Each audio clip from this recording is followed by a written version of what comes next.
मैं doctor Smita Swami, assistant professor botany, LBS government college Kotputli. आज का हमारा टॉपिक है क्वांटिटेटिव इनहेरिटेंस। क्वांटिटेटिव इनहेरिटेंस किसे कहा जाता है? क्वांटिटेटिव इनहेरिटेंस का सबसे पहले जो वर्णन बताया था वो है नील्सन एहले और ई.एम. ईस्ट ने। उन्होंने कहा कि जीनों का संचयी प्रभाव भी आवश्यक रूप से होता है। उन्होंने ये बताया कि एक ही लक्षण को नियंत्रित करने वाले एक से अधिक जीनों के आधार पर ब्लेंडिंग इनहेरिटेंस की व्याख्या की जा सकती है। एक से अधिक जीन जो संचयी या क्यूमुलेटिव रूप से मिलकर के किसी एक क्वांटिटेटिव लक्षण की इनहेरिटेंस स्टेट को निरूपित करते हैं, उन्हें मल्टीपल एलील या फिर मल्टीपल फैक्टर्स कहा जाता है। इस प्रकार के जीनों को पॉलीजेनिक सिस्टम भी कहा जाता है और इन जीनों से नियंत्रित वंशागति की व्याख्या मल्टीपल फैक्टर हाइपोथेसिस के रूप में की गई। जब किसी लक्षण का लक्षण प्ररूप एक विकल्पी जोड़े से नहीं, यानी एक अलील से नहीं बल्कि एक से अधिक अलील से नियंत्रित होता है, तो उसे पॉलीजेनिक इनहेरिटेंस कहा जाता है। पॉलीजेनिक इनहेरिटेंस के दो एग्जाम्पल हैं, कर्नेल कलर इन वीट और कोरोला लेंथ इन निकोटीनिया। तो कर्नल कलर इन वीट को हम प्रीवियस वीडियो के अंदर पढ़ चुके हैं और आज हमारा क्वांटिटेटिव इनहेरिटेंस का जो अगला एग्जाम्पल है वो है corolla length in Nicotiana. Corolla length in Nicotiana longiflora. Nicotiana में यह लक्षण एक क्वांटिटेटिव करेक्टर है, क्वांटिटेटिव ट्रेट है, जिसमें जीनों का कुमुलेटिव इफेक्ट प्रदर्शित होता है। सबसे पहले इसका जो अध्ययन है वो ई.एम. ईस्ट ने 1916 के अंदर किया। ईस्ट ने टोबैको की एक वैरायटी निकोटीनिया लॉन्गिफ्लोरा के अंदर कोरोला लेंथ पर प्रयोग किए। इसमें उन्होंने दो होमोजाइगस प्योर लाइन का यूज किया, जिसमें जो फ्लावर है उसकी लंबाई में स्पष्ट अंतर था। एक फ्लावर के अंदर जो कोरोला की लेंथ है वो 40.5 सेंटीमीटर थी और दूसरे जो कोरोला लेंथ थी वो थी 93.3 सेंटीमीटर। और दोनों जो ट्रेट थे उनके अंदर फ्लावर की लंबाई में ज़्यादा अंतर होने के कारण स्पष्ट रूप से वो जो इनका कारण है वो जेनेटिक था। और ईस्ट ने जो दोनों ट्रेट हैं उनका जो प्योर लाइन है उसके अंदर क्रॉस करवाया और प्योर लाइन में जब उन्होंने क्रॉस करवाया तो जो फर्स्ट जनरेशन है F1 जनरेशन है वो मिली, और जिसमें जितने भी प्लांट्स थे दोनों के दोनों प्लांट जो भी प्लांट है वो पेरेंट्स में जो फ्लावर की लेंथ है वो इंटरमीडिएट टाइप की थी। और इसके अंदर अगर अनुमानतः देखा जाए तो F1 जो प्रोजेनी है उसके सभी प्लांट जेनेटिकली एक समान थे। उनमें मामूली डिफरेंसेस जो उत्पन्न हुई वो एनवायरनमेंट की वजह से हुई थी।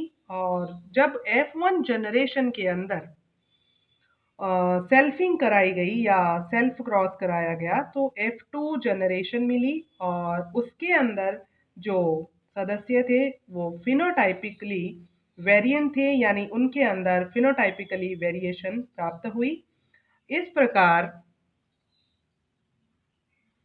जब रेशियो को देखा गया तो F2 जनरेशन के अंदर जो प्लांट है उनमें सेल्फिंग के थ्रू F3 जनरेशन मिली और F3 जो प्रोजेनीज हैं उसके अंदर कोरोला लेंथ के आधार पर अलग अलग जो है वो ग्रुप्स के अंदर डिवाइड किया गया और प्रत्येक ग्रुप के अंदर जो कोरोला की मीन लेंथ है F2 पेरेंट के बराबर थी। और इससे F3 जो जनरेशन है उसके सभी ग्रुप के जो मध्य कोरोला लेंथ में जो डिफरेंस है उसका मेन कारण जेनेटिक था। और एक ही समूह के सदस्यों में जो कोरोला लेंथ में डिफरेंस है वो एनवायरमेंटल था। तो ये सब पता करने के लिए इस प्रकार के जितने भी क्रॉसेस हैं उनके अंदर कितने जीन्स जो है वो पार्टिसिपेट कर रहे हैं, और पेरेंट के समान जो उत्पन्न होने वाले जीन हैं, समजीनी हैं, उनका रेशियो प्राप्त किया गया। तो इसके अंदर ये देखा गया कि यदि इस प्रकार के क्रॉस में अगर एक जीन पेयर हिस्सा ले रहा है तो प्रोजेनी में जो पेरेंट का फिनोटाइप है वो 1/4 अनुपात में होगा। यहाँ पे जैसे जीन पेयर है capital A small A cross capital A small ए।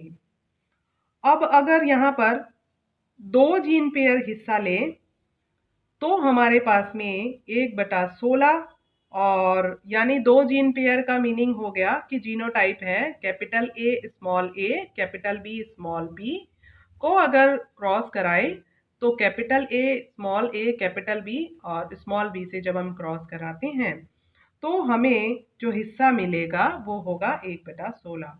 और अगर हमने 3 जीन पेयर लिए तो 1/64, और अगर हमने 5 जीन पेयर लिए तो 1/256 होगा।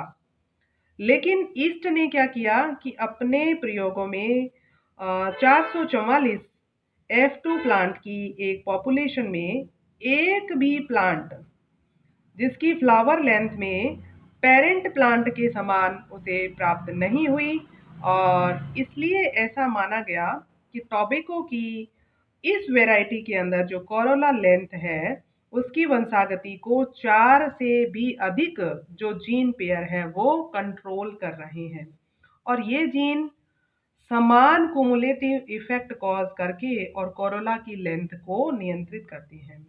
इस वजह से इस जो लक्षण है उसे पॉलीजेनिक ट्रेट नाम दिया गया, और जिसमें सभी तरह के जीन मिलकर के और इस लक्षण को नियंत्रित कर रहे हैं।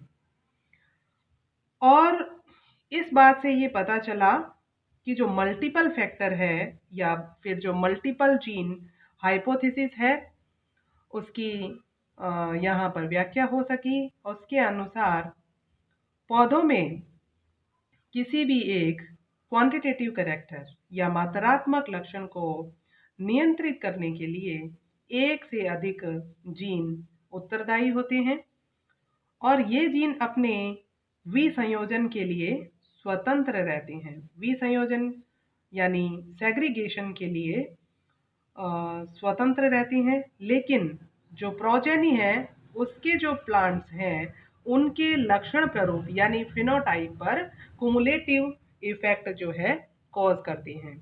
ये निकोटीनिया टॉबिकम के अंदर क्वांटिटेटिव इनहेरिटेंस का एग्जाम्पल है, और ये जो एग्जाम्पल है इसको टोटली बताया ईएम ईस्ट ने। Thank you.